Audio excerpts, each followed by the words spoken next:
Good morning, everybody. If you had been in Boston on this date, April 19, back in 1775, you might have said to your friend, "Weren't there a lot of Brits here last night? Where did they go?" Your friend would have said, "They're off to Lexington, and from there to Concord." The revolution was beginning.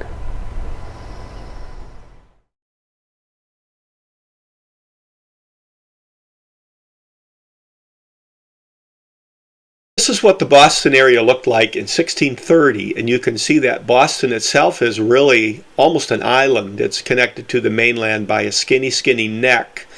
So lots of water in the area, and this is going to be part of the story. So in 1770, the Boston Massacre happened. This is the print done by Paul Revere.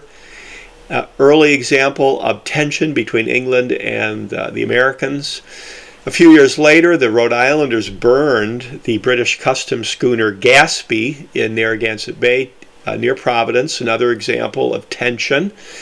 And then in 1773 was the Boston Tea Party, and it was after this that the British really clamped down on Boston and the Boston area. And one of the things they were nervous about was the militia and its supplies. And this is a powder house in Somerville, outside of Boston. And many communities had places like this where gunpowder and bullets and other war material were stored.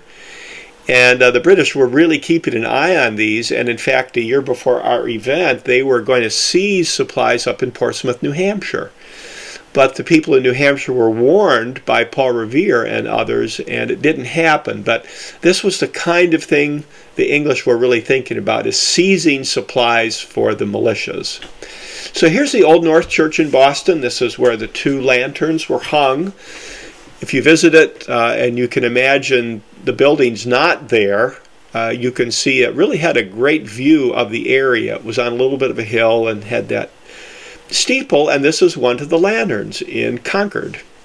So if you're going to do the Battle Road, check out the Concord Museum and see one of the lanterns. So here's Paul Revere rowing across the Charles River, going across to the mainland to warn the people in Lexington and Concord. Even though it was such a bright moon and the British were there, he got away with it, probably because the moon was so bright it actually blinded people, like when you have a bright flashlight in your eyes. So Revere was on the road to Lexington. He got stopped by the Redcoats, but he talked his way out of it and was able to get to Lexington, and his partner Prescott was able to get to Concord. So here's Lexington Green, our event, April 19, 1775. Not quite sure who fired the first shot, but when it was finished, 8 Americans were dead and 8 were wounded. And the British carried on toward Concord, where they were going to seize stores for the militia.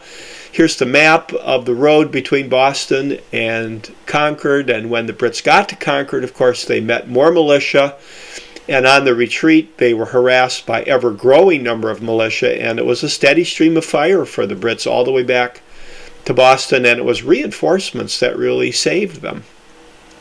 So this is the Battle Road today. There's not much left of the original road. I recommend you visit and get one of the National Park maps, because that's really helpful.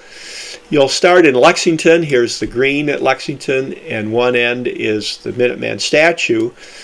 But on the green itself is a marker where the Americans more or less stood, and it says, "Stand your ground, don't fire unless fired upon.